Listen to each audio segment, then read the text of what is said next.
Mathematics Level 4, the Department of Higher Education and Training Lecturer Support System. Good day to you mathematics lecturers.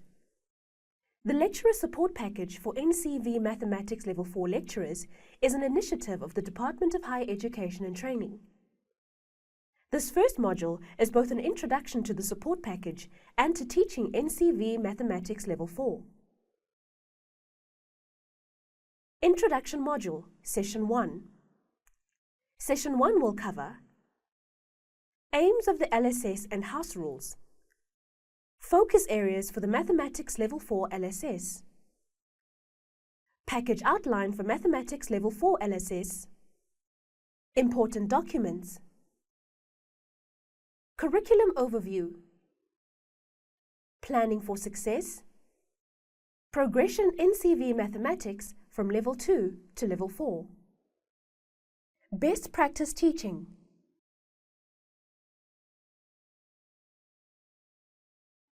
the aim of this lecturer support package is to empower mathematics lecturers in delivering the curriculum and to impact positively on the application of maths in the exams. Now for the basic house rules. Please switch off your cell phone or put it on silent. Secondly, please arrive on time to begin each day and also after each break. Third, please participate actively and positively. We are here to share knowledge and gain insights into best practices. Provide your input as we go along. You have so much to offer to your colleagues. Your facilitator will now pause the video to explain arrangements for the day as well as give directions to the toilets.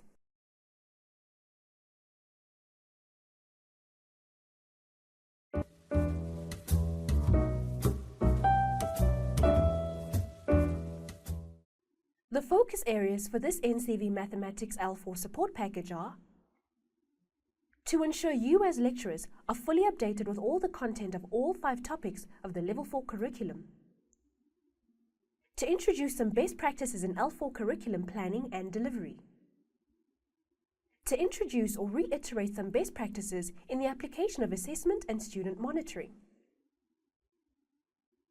Support package outline. The NCV Mathematics L4 support package consists of 6 pieces. First, this introduction module for Mathematics Level 4. This module is approximately 2 hours long. It will cover the aims and focus of the Mathematics NCV Level 4 support package, support package outline, overview of the Level 4 curriculum, best practice teaching, and best practice for assessment and monitoring. Next, we visit Topic 1, Complex Numbers. All the subject outcomes will be covered in 2 modules. Topic 1 Support is approximately 4 hours long. A detailed breakdown of how each topic will be taught can be found in your workbook. Then we move on to Topic 2, Functions and Algebra. We cover all the subject outcomes in detail. Topic 2 is broken into 6 modules and is 2 days long.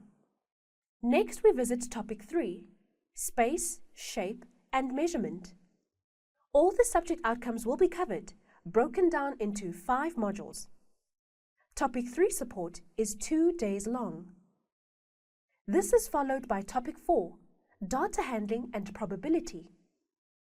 Once again, all the subject outcomes will be covered over 3 modules.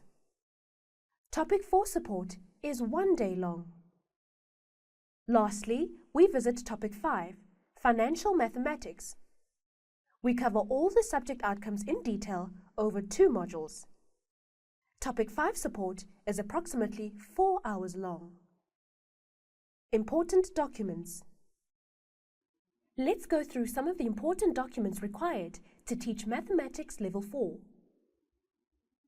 The subject guidelines for mathematics, the assessment guidelines, the latest ICAS documents, the calendar for your course, as well as lesson plan templates. Your college must provide you with these documents. You could also download them from the Department of Higher Education and Training website. Scroll down and tick the ones you wish to download. These documents will enable you to navigate the curriculum content and assessment requirements for the year. You will also need them to create your year plan and lesson plans. Here is a tip from experienced lecturers. Keep all your important documents and records in a separate work file for each class. It will help you to be organized, neat and tidy, systematic, and clear about what to do next.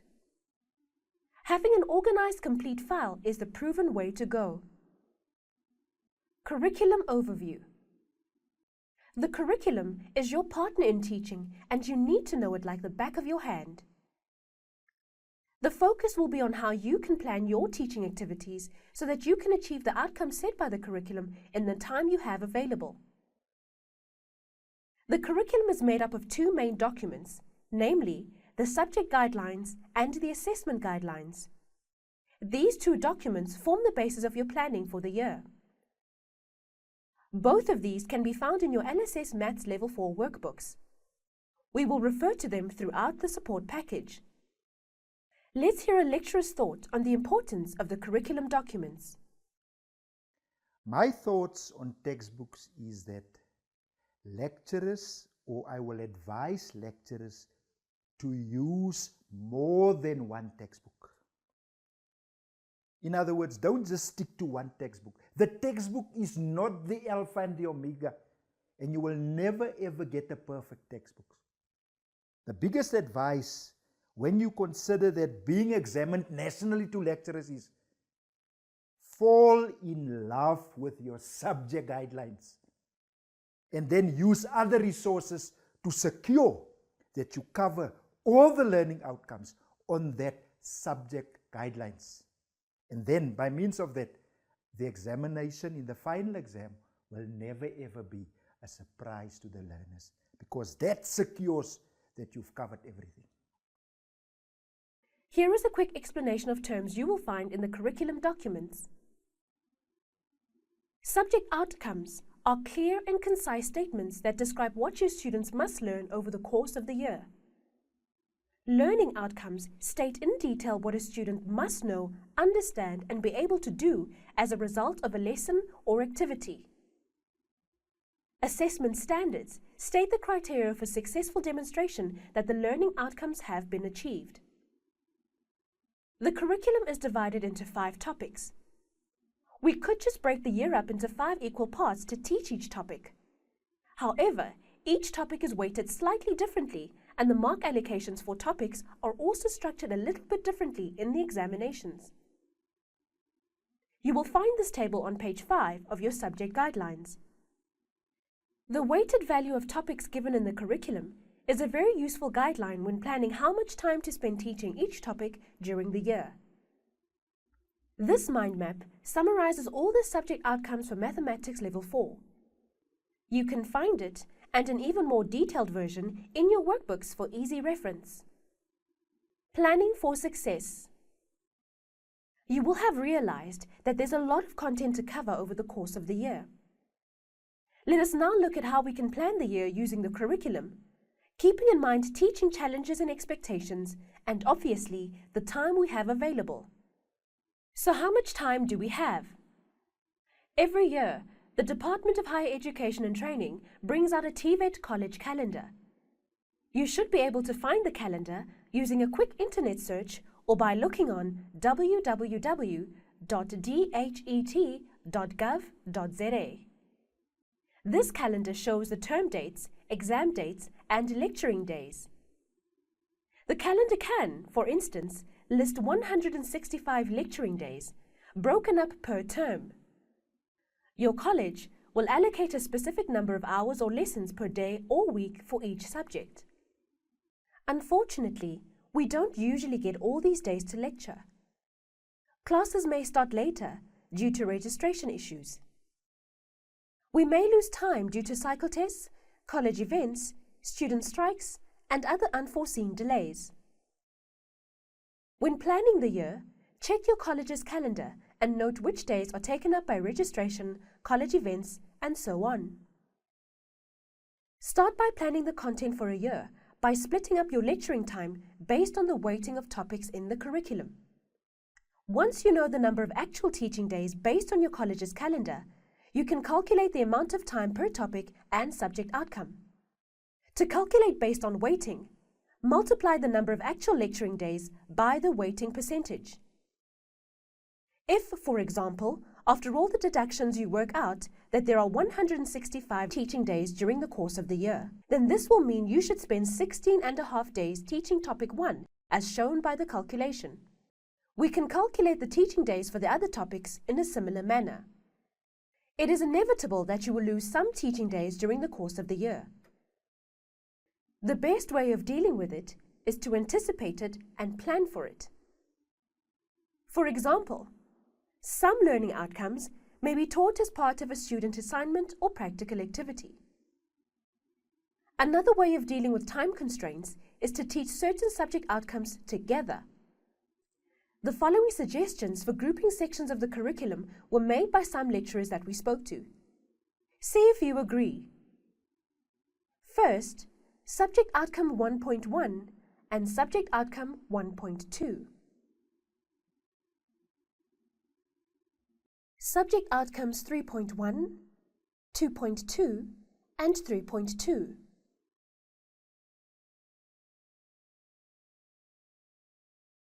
Subject Outcomes 4.1 and Subject Outcome 4.2.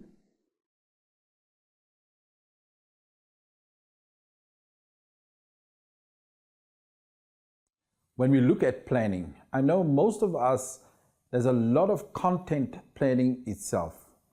And with that, it's very good. However, we have to look beyond just the content or the planning concerning the content itself. It is the preparation of the students itself. You have, I'm using a phrase like this, you have to know the landscape, when the landscape is changing or whether it's not changing. So you have to know where you're starting. What is your starting point with the students themselves? Where are they? Remember, most of them passed, and they've passed with maybe 30 or 33%. So when they come into the next level, they are not really as competent as we think they are. So some of these students are struggling, and therefore the planning, how we would introduce new knowledge to our students is very, very important. I know you have pace setters. I know you have a schedule for the students, but I also know that that is just for, to make sure that every administrative thing is in order. Not many of us refer to those kind of documents. However, I've developed something that I called a student working schedule. With that, I'm actually preparing the students. I've drawn up the topics and exercises inside of it that I will deal with in that specific day. So students know they have this schedule in their books. They know that on this day, our maths lecturer is going to deal with this topic and these aspects that needs to be covered from the curriculum itself. So with that kind of planning, your students have something with them. We know that some of the students can't make it because they do not have transport fees. And we know that that's a difficult thing that we are dealing with concerning the absenteeism. So if those students know that you are dealing with that topic and they are really sincere and you have motivated them properly, they will go home. I've found that some of my students would stay at home and I would come, "You were not here yesterday. Where were you?" And they said, "Yes, sir. This is the reason I didn't have any taxi fare whatsoever, but I have your homework." And well, that to me was like, okay, so I can forget about the absenteeism. You've done your work. And that's what you're after. But that costs planning. And it is more than just the administration planning that you set up. You have to know the landscape. You have to know what you are dealing with.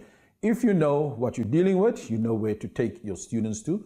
and what is the final destination. And of course, the final destination is not just the pass mark, but that our students become competent in doing maths. Progression of the curriculum from level 2 to 4.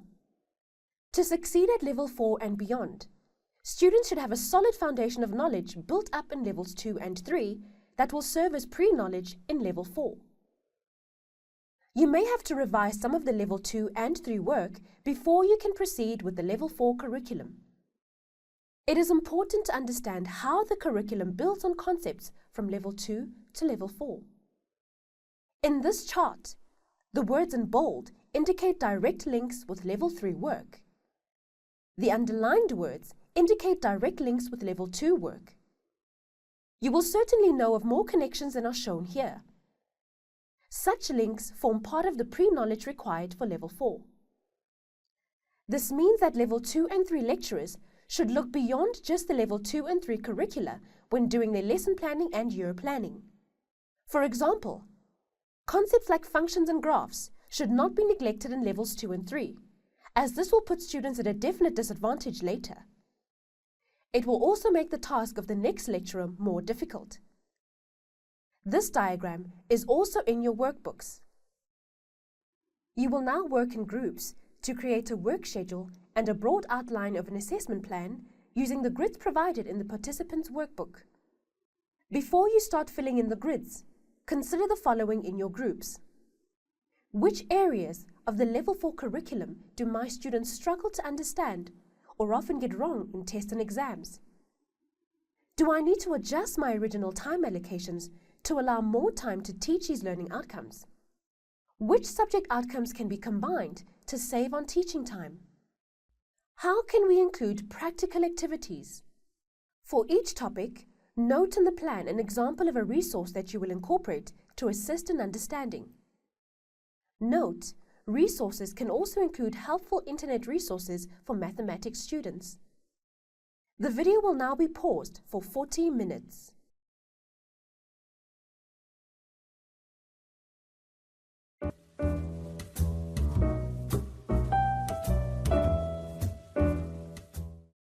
Best practice teaching tips.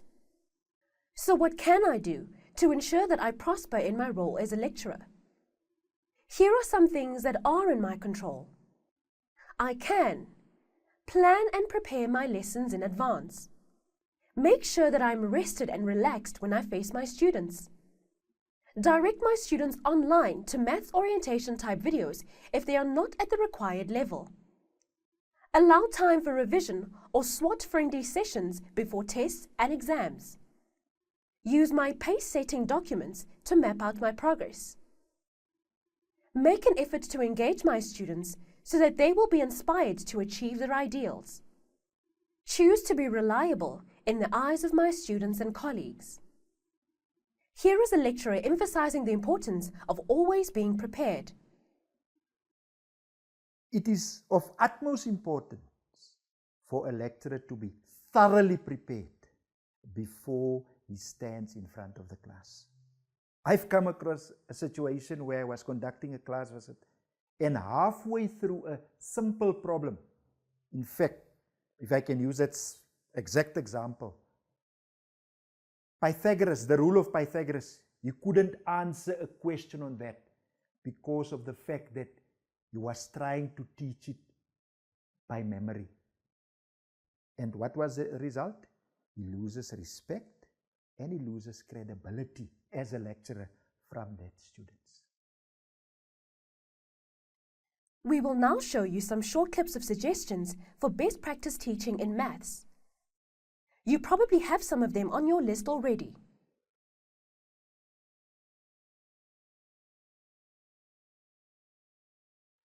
Pre-knowledge is very important, especially when you start with a new topic. And from what I've seen and observed, we as lecturers, we end up making this big mistake that we assume that learners knows the one or the other things. And as a result, the learner starts in the dark because we don't do pre-knowledge. That's why it's very important when you introduce a new topic, first start by getting the basics right. Give them the proper base so that they can build on that base, and immediately they take the journey with you in that topic.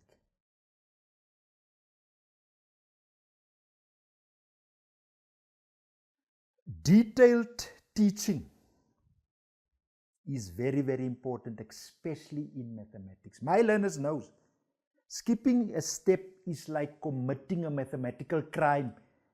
And I even made it clear to them. If you skip steps, you commit a crime. And that's the reason why you will never get the right answers.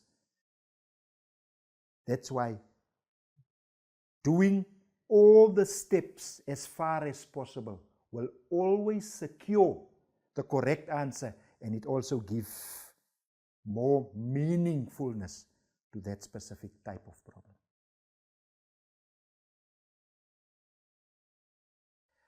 Notation means the way you represent and how you structure the mathematics. A lot of lecturers to them it might not seem important, but it is very important, because if you don't structure the information accordingly, there's disadvantages attached to it. Firstly, it won't serve as a proper model to our students when they're at home checking through the problem. And secondly, because of that, the learners tend to get into that, and as a result, in the final exam, by thinking they pass, they fail. And that's exactly what we picked up. Being involved with national marking and moderation for the last 15 years, we have discovered there's a lot of problems that relates to notation. The learner have an idea of what's going on, but he don't structure the information correctly. And sometimes you pick it out of a whole pack from the same college. You cannot blame that, learners. We as lecturers, we need to take the blame for that, being not particular and specific in the way how we structure that information, so that learners first of all can understand and also get into that mode of correct way of writing. That is vital. I cannot emphasize that enough.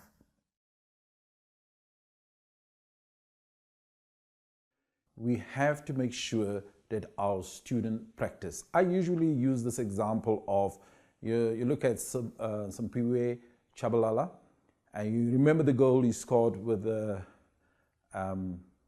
World Cup. It had all of us excited about that.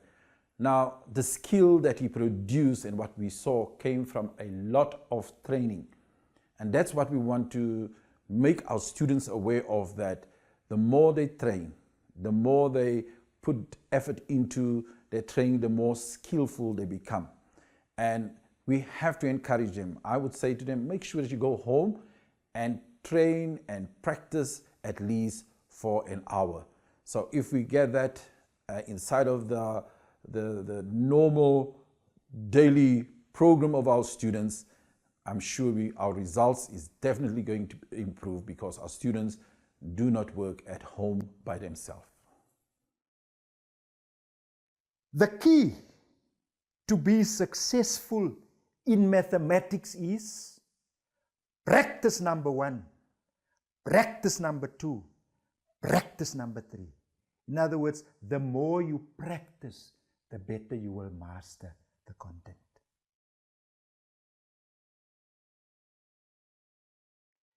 It is advisable and very helpful to design some rhymes that will assist you. For example, we all know the famous for the 3 basic trigonometric ratios, sine, tan, and cos. You have so katoa, but then you can also use silly old hen, cackle and hackles, till old age. Or, now when you do this, the next one you must be very fed up. Oh well, another hour of algebra. But by means of that, you remember that sine is opposite over hypotenuse, cos is adjacent over hypotenuse, and tan is opposite over adjacent.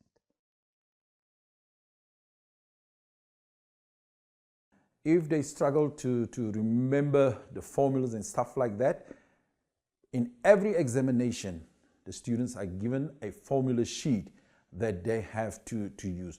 So I would think that you could roll down that formula sheet and use it in class so that they become used to using the formula sheet.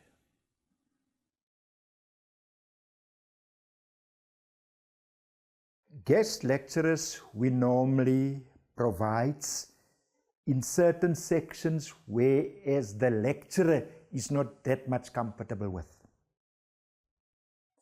Then we invite the guest lecturer, maybe it's his strong point. If I can use an example, I will explain it better with an example.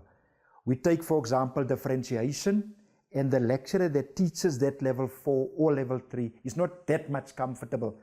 Then you organize with his other colleague, which is strong in complex numbers, but he comes there as an extension to that lecturer. The learners must see him as an extended hand for the benefit of them, not as somebody that comes there to be trying to be better than that specific lecturer. That's not the purpose. The purpose is that the learners must get the best probable teaching that will assist them so that they can be successful. Well, if I can leave a tip with all the educators, it is that I'm sure that some of you are teaching really well and you are preparing very well for your lessons. One of the things that I've discovered is that we spend so much time teaching, but the students themselves are not involved in much of that in the class itself. Remember, we are talking about teaching and learning. So what I would leave as a tip, I would say, try and go through the explanation, the teaching, and spend most of the time of that session or that period where the students are involved. It can be some of them working on the whiteboard or discussing within the groups that you might have placed them. And yes, your class will be noisy, but that's good. All you have to do is just manage the process very well. But if you are going to get them to work themselves, remember, it is all about teaching and learning, not just teaching.